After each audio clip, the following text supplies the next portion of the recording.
হ্যাঁ ভাইয়া। হ্যাঁ তাই নাকি? থ্যাংক ইউ ভাইয়া। বাইককে তো সুস্থ রাখলাম, এখন নিজেকেও তো সুস্থ রাখতে হবে, তাই না? যেই পরিমাণ গরম পড়ছে,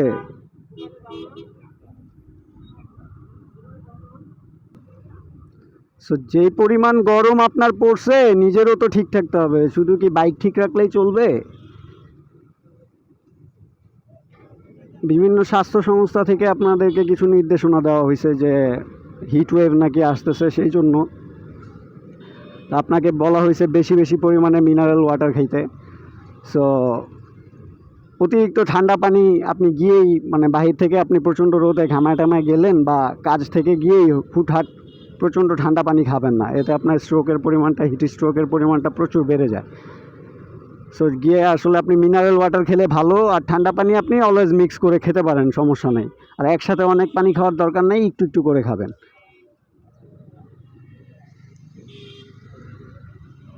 একটু একটু একটু একটু একটু করে পানি খাবেন। এত ব্যস্ত রাস্তায় আসলে ব্লক করাটাও একটা প্যারা হয়ে যায়। একটু একটু করে পানি খাবেন। যথাসম্ভব চেষ্টা করবেন নিজেকে ছায়ায় রাখার জন্য। একদম খরতাপের নিচে বেশিক্ষণ থাকবেন না, এতে আপনি ফিট খাওয়ার চান্স থাকে, আপনি সেন্সলেস হয়ে যেতে পারেন।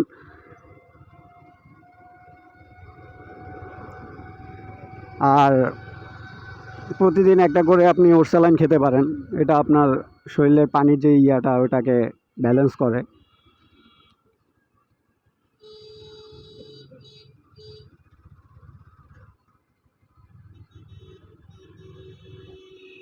আজকে বিকালে একটু গরম কমই লাগতেছে, গতকালকে আরও বেশি আপনার গরম পড়ছে।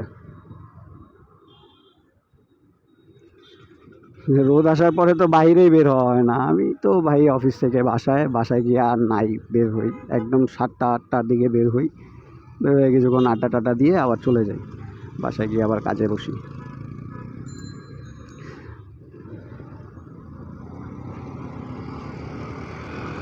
সো এই গরমে আপনি আপনার বাইককে এবং আপনার নিজেকে ভালোভাবে দেখাশোনা করুন, দুইটাকেই ঠিক রাখতে হবে। বাইকের যেমন খেয়াল রাখতে হবে, নিজেরও তো ওইভাবে খেয়াল রাখতে হবে। আপনি যদি ঠিক না থাকেন আপনার বাইকটা রাইড করবে কে, তাই না? সো নিজের প্রতি এবং বাইকের প্রতি দুই দিকেই খেয়াল রাখবেন। আর আমার চ্যানেলে যারা আমার সাবস্ক্রাইবাররা আছেন, যারা লাইক কমেন্ট শেয়ার করেন আমার বন্ধুরা, আসলে আমি এই ভিডিওটার পরে আরেকটা ভিডিও বানাতে গিয়ে তাদের জন্যই আসলে উৎসাহিত হই। একটা ভিডিও বানাতে তো আসলে অনেক কিছু করা লাগে। সো তারা আছে বলেই আসলে আমার বানানো হয়। হয়তো বা একদিন গিয়ে দেখা যাবে যে আমার পরিবারটা আরও বড় হবে, আমার চ্যানেলটা আরও বড় হবে।